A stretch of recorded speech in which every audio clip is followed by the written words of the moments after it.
for inviting me to speak.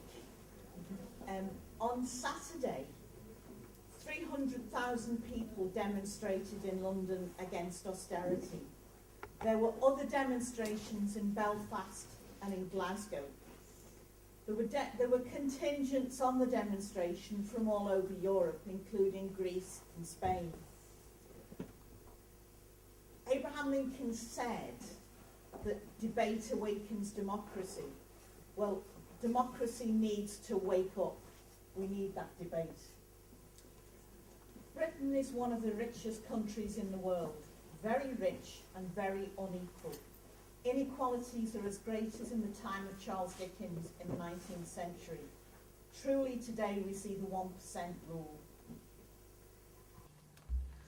The richest 1% of people own £414 billion. Every day they collectively wake up £50 billion richer. £4 trillion is shifted each day in the City of London. And every week the government give them the 1%, £1 billion extra in interest repayments. The government never mentions how rich the country is, and the policies of austerity are being pursued here too. The National Health Service was founded 64 years ago. Its founding principles were to be free at the point of need, to be paid for from taxation, to provide a universal service, to provide the best available service, and to operate not for profit. It's being broken up to make money for the private sector. Massive cuts are being enforced so the NHS can't provide the best available service, and some doctors are already suggesting private treatment instead. It's being put out to profit-making companies. Groups of doctors have to decide which provider should provide the service, private or NHS.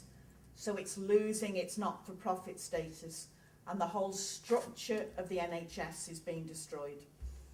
The government's advisors are boasting in the United States about how they are privatising the NHS. The government is telling hospitals to take up to 49% of private patients, and brand new hospitals are being given directly to the private health sector. The government intends to move so fast that changes will be in place before people realise. A big popular movement of opposition has been built, but so far we've had only limited success. In education, university fees are now set at £9,000 per year, and all government funding for art subjects is withdrawn. Students and academic staff have fought back, so far without success. Nearly 50% of secondary schools have been taken out of the main local government sector, creating academies and free schools, risking educational standards. Preschool, the Sure Start creches, the best things the last government did, are being closed or staff removed or left to be run ad hoc. The UK has very expensive childcare, but with very few graduates working there. But even this is to be cut. £2.5 billion is to be cut from the Early Years Intervention Fund, and the sector is to be deregulated, further reducing standards. It will cost £5 billion to introduce universal high-quality childcare, yet £127 billion of tax is simply not collected from big business. We are a very unequal country, and women are the poorest. In 2009, 30% of women had incomes of less than £100 a week, compared to only 14% of men.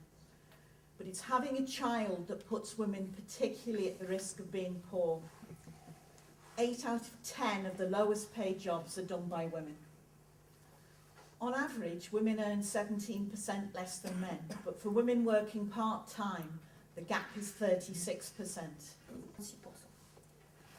A survey of 122 recruitment agencies found that more than 70% of them had been asked to hire not just not pregnant women, but not hire any woman of childbearing age. Mothers find severe problems earning equal pay. The difference between hourly wages of women with children and without is huge. It's 8% if you've one child, 24 for two, and 31 for three. Attacks on the disabled from the government are going on. Atos, a special company, is telling people they've recovered and are fit to go back to work, even if they're very ill. 10,000 people have died having been told they're fit for work, and many more have been made very, very anxious. A man came to one of our meetings in a reclining wheelchair. He cannot walk properly nor sit straight in a wheelchair, yet he had been declared fit for work. Cuts to benefits are underway, with much more coming this year. The government paints a picture of lazy and fraudulent claimants, yet most people who claim benefits are in work, claiming legitimately to raise poverty wages to a level where they can feed their children. Social care for people with disabilities is being cut. Housing is in crisis, but a bedroom tax, a tax on an extra bedroom, is being imposed on people with an empty bedroom, but only in social housing. Mr. Cameron has 5 houses.